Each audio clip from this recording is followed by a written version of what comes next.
Childhood Sweethearts, Chapter 8, Sweet Apple Acres. Waking up the next morning after having time to contemplate your thoughts on the weird illusion, you decided to push it aside for now and try to find your positive mood through the negativity that your mind was currently rolling in.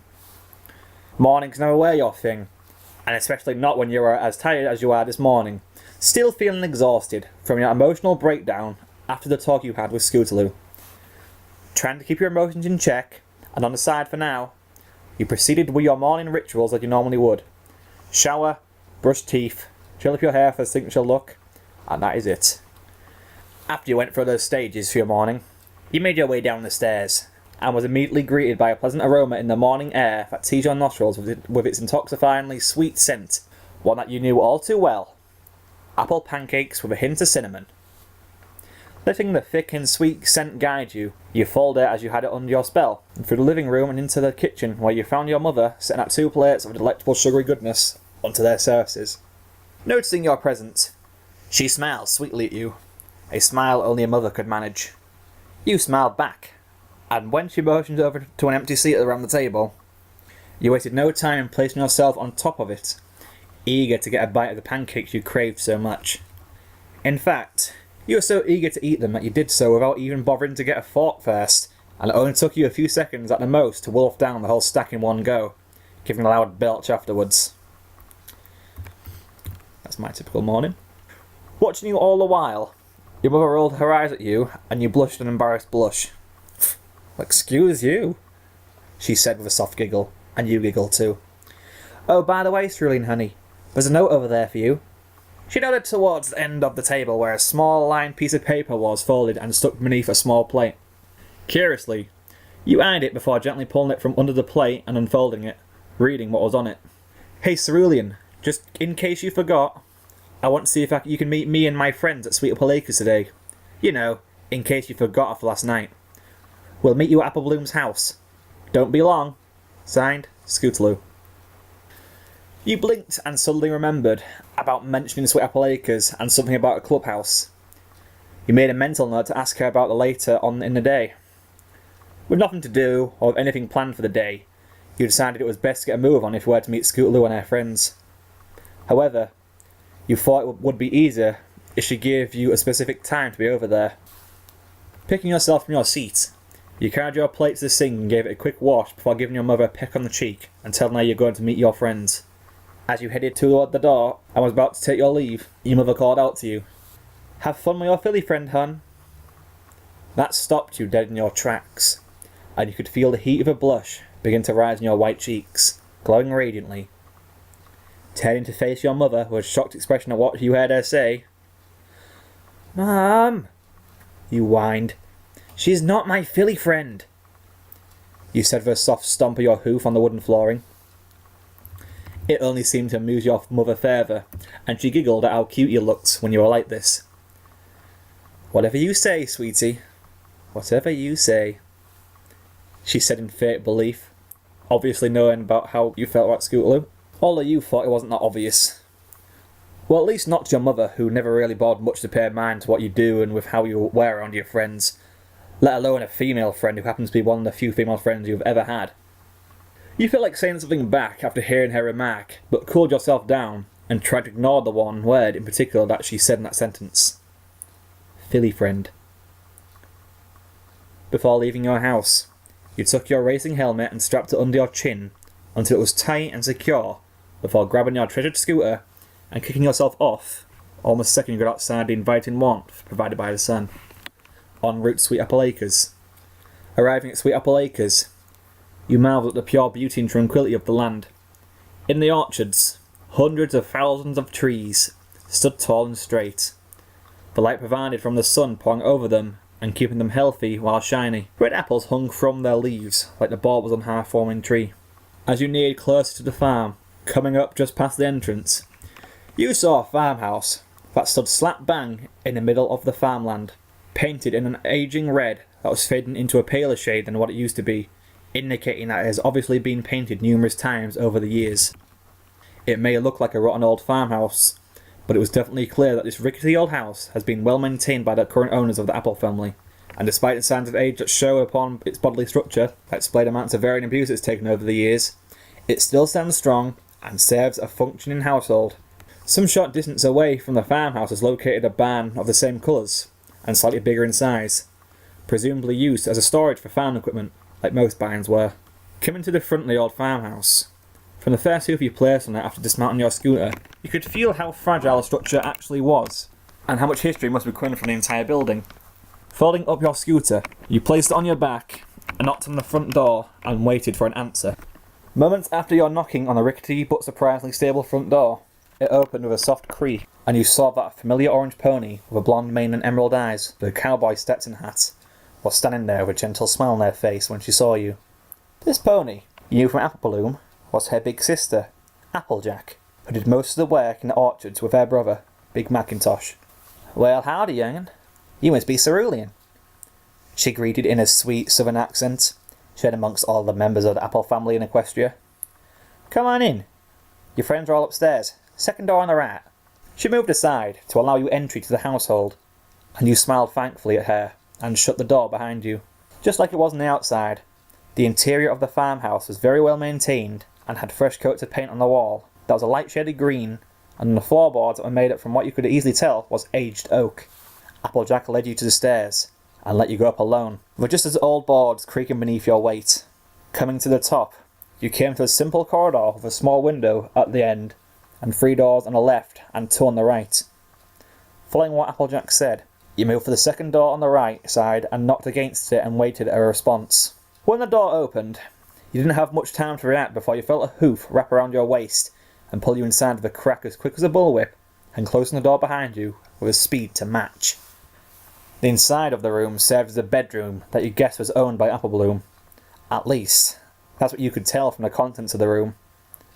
There was a small dresser that had various hair grooming accessories and tools with a mirror attached to it, and in the middle of the room, placed snugly against the wall, was a large bed that by logical calculation could possibly fit more than 10 Apple Blooms in it. Beside the door was a medium-sized cabinet that looked as though it was nearly as old as the entire building itself. And speaking of the house, the interior of the room's walls were painted in the same way as the downstairs area of the building, the paint being just an old-looking but, if not, fresher. You were even more surprised to see that the 3 Crusaders, Apple Bloom, Sweetie Belle, and Scootaloo, were wrapped around your body in a tight hug, taking you aback. "You're here," you heard the voice of Sweetie say happily, as she, along with her friends, released you and gave you a moment to regain your composure. "Now we can finally get on with what we've got planned." She bounced in unexplained joy, and you looked to her confusion, unsure if you should feel curious or weary about that last word. Probably both, you thought. Hang on. Planned? What do you mean by that?" you asked, feeling a little anxious. "We can't tell you yet, Cerulean," Apple Bloom said, with a beaming smile of her own. Looking next to her towards Scootaloo, she saw that she wasn't even paying attention. Not going unnoticed by your eyes as well, you saw that she had a somewhat dreamy look in her purple eyes as she stared at you as if she was under some kind of mind control spell. "Scoots." She nudged her shoulder and she jumped back with a startled expression as she returned to reality. "You alright?"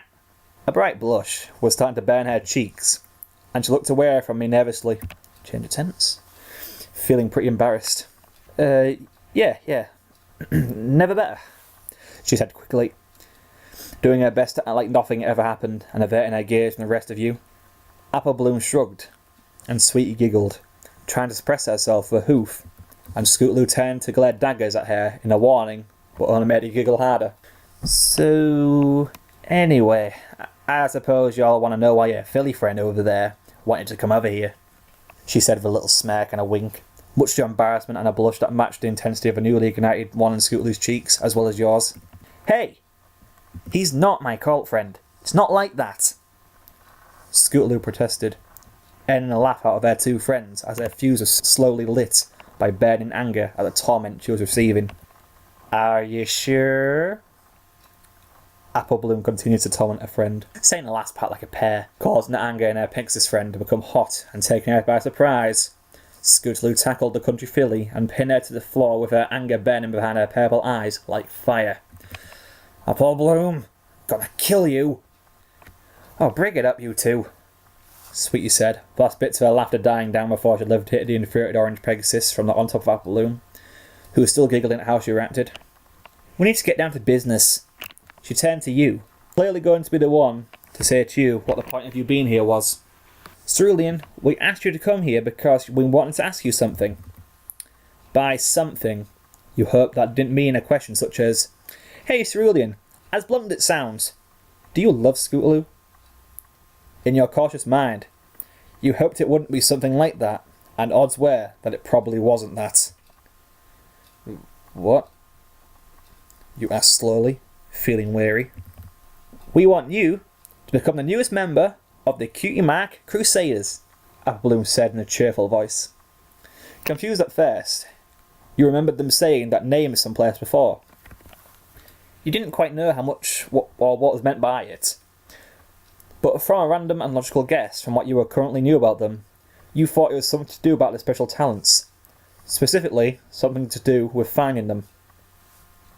Yeah, and that means you'll be able to go with us on crusades to find our talents. Sweetie chimed in with hardly any concealed excitement, not knowing how to react. You felt somewhat sceptic about all this. Apple Bloom caught on. Something wrong? She asked, raising her brow at you, and you immediately dropped your expression to make a more neutral look. No, nothing. You reacted fast, lightly coughing into your hoof. I don't even have a clue how to be a crusader, you admitted, and she only smiled back at you. Then we'll show you how. Right, crusaders? She said, looking to both her associates, and Sweetie gave a cute, yeah, while Scootaloo sat with crossed hooves, still averting her gaze from either of you. She momentarily glanced into Apple Bloom's eyes with that same burning fire in them before she turned back and let out an irritated,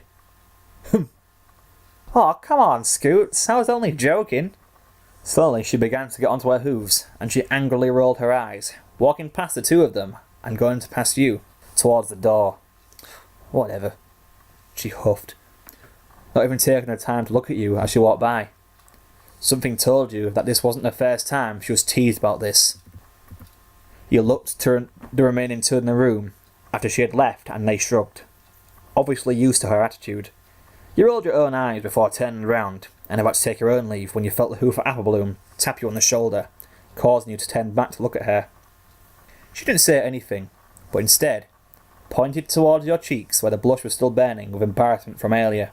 You blinked before covering it with a hoof, much to the amusement and curiosity of the other two in the room. You like her, don't you?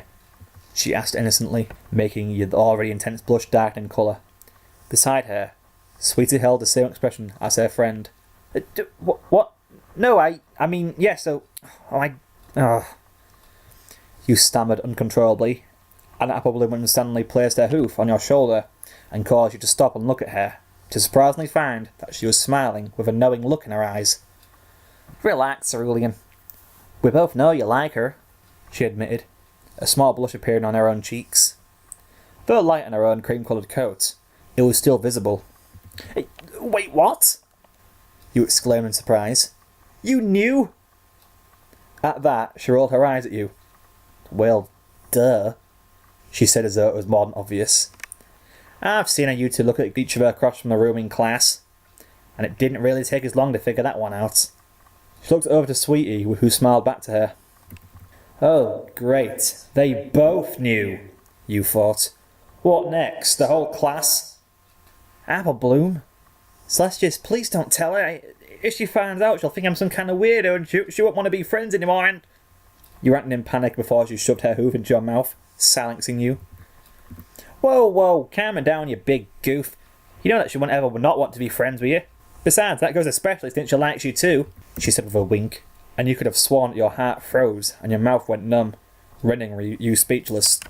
She likes me too?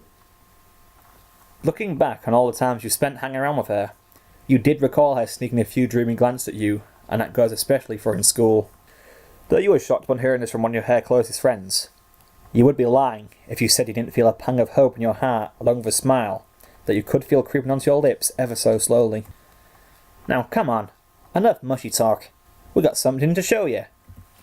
Apple Bloom declared, bumping you softly on the nose before walking past you and motioning for you to follow her out the door, Sweetie following closely behind you.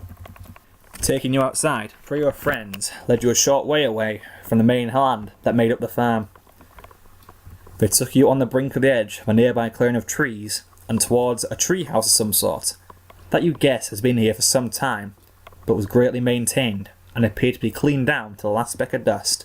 A ramp that led from the ground to a small landing to another set of stairs that steered up connected to the main building itself, in a similar greenish-blue colour that was used on the interior of the farmhouse, and the main structure of the building was painted in a canary yellow that contrasted nicely with the poke rose paint that masked the wooden door and the shutters on the windows. On the other side of the entire structure was a small balcony and a railing to go with it.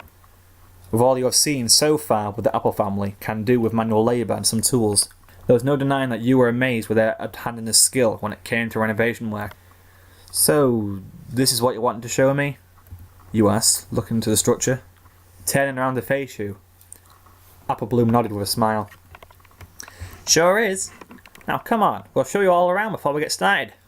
And just like that, without any time to react, her hooves wrapped around your shoulders and you found yourself being dragged at incredible speed up the ramp and straight for the door of the building before you were planted on your rump, causing you to wince a little from the forceful blow to your hindquarters.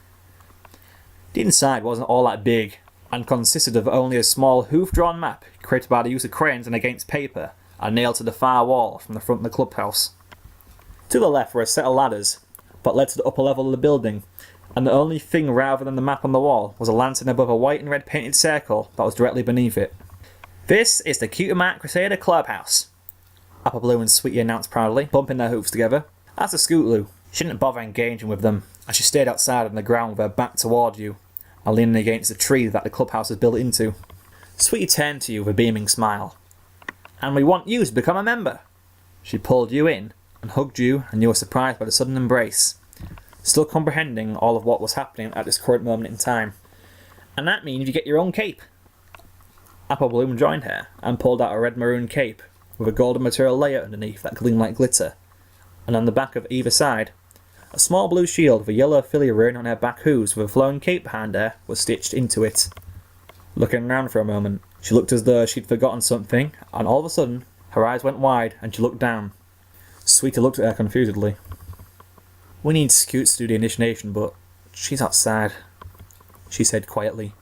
Sweetie nudged her shoulder. "I'll go get her." And like that, Sweetie left you and Apple Bloom alone out to see how her missing Crusader friend was. Meanwhile, that frown on Apple Bloom's face curled back into that sweet smile of hers, and she looked back over to you. She came closer to you and sat on the floorboards in front of you. She didn't say anything for a while, but only smiled at you. You raised her brow at her in confusion, expecting her to say something, but much to your greatest surprise, rather than her saying something, she did something instead.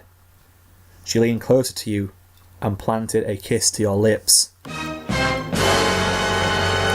brief moment of their lips like pressing against yours left an apple-like taste on your lips, and you were amazed by how soft they were.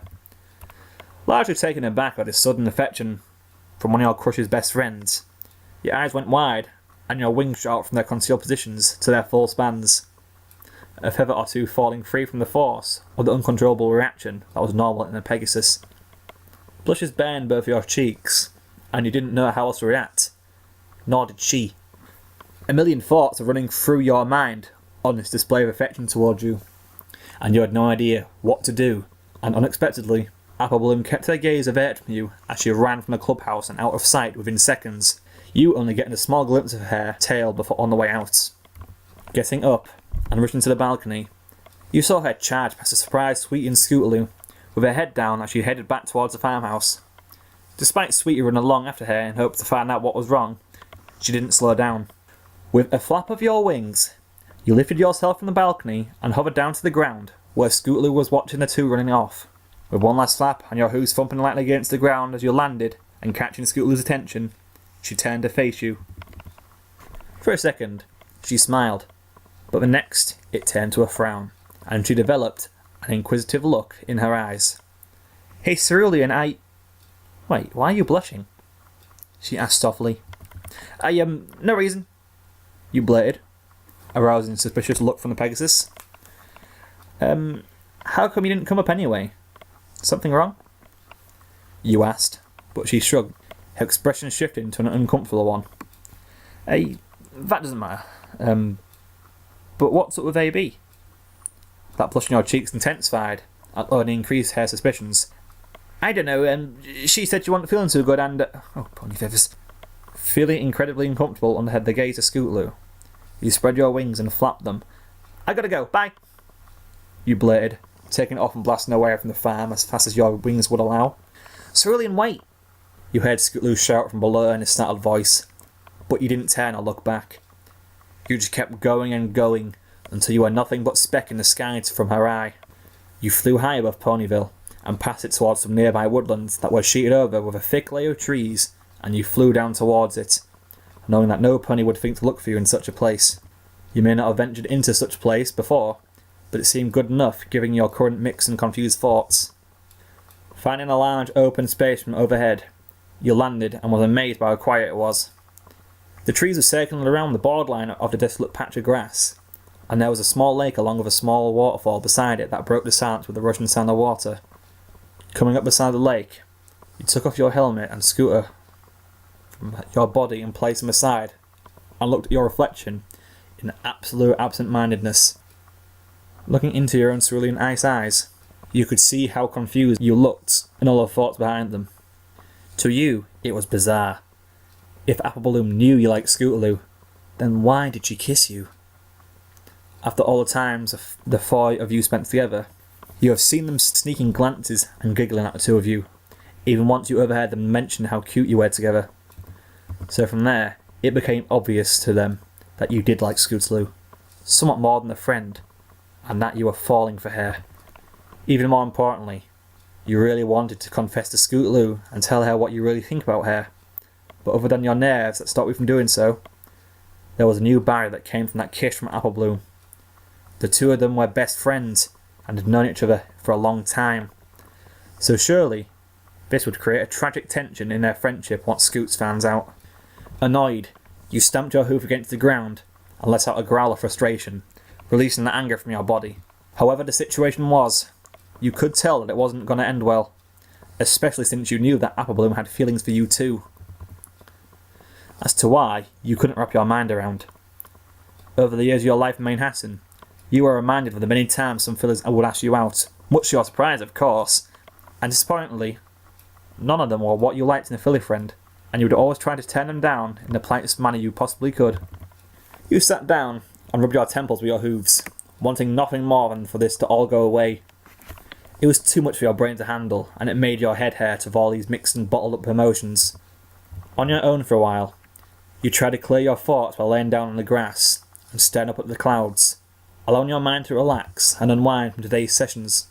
Cloud watching was something you used to do when you were a little younger than the age you are now, and it always helped you through the both thick and thin, like an escape from the troubles of reality when you needed it most. An example of when you used to do this was back in school in Manhattan, when you were teased down to your core. It was the only thing that you found that kept you from going insane from the ridicule of others. Watching the patterns in the clouds of vapour float across the blue sky, you could have sworn you saw one in the shape of a heart. Blinking and thinking you were seeing things, you continued to look on, but soon figured out it wasn't a trick of the mind. The clouds were very much in the shape of a heart, but what really got to your heart thumping, along with the attention was that followed.